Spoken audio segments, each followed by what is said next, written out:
先生，要吃烧烤的赶紧来了，我还可以腌3个月的肉。今天下的大暴雨，还来了7、8桌。只要我没生之前，肉我来给大家腌了啊。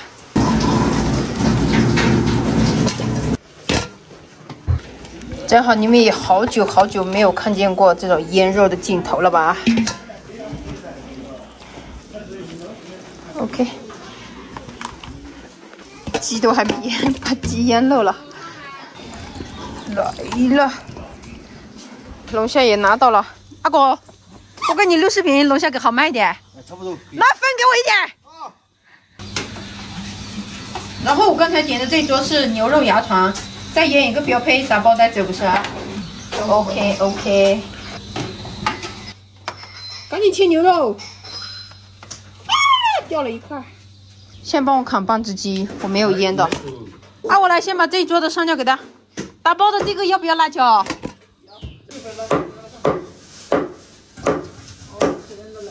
然后拿那个真空袋来给我，真空袋。好吧，来帮我接着牛肉，转我的钱来给我。什么钱？昨天过生日明明给人家发个红包，为什么又让我退回去？他给我转1000块钱，我都还在睡觉没反应过来，他就叫我把1000块钱转回去给他，你妈有大病吧？对我有病，所以那1000块我要去买药。给你2000。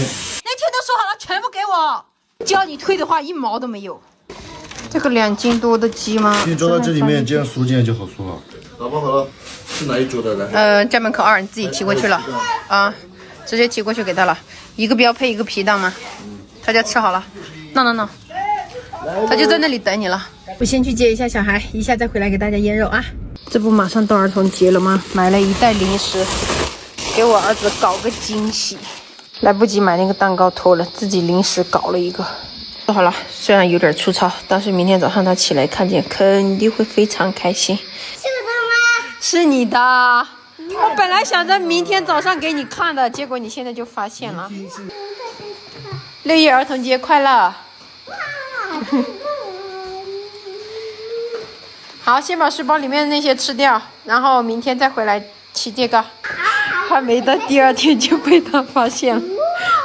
这个是妈妈送给你的6一儿童节的礼物，喜不喜欢？谢谢妈妈。谁教你的？笑死我了！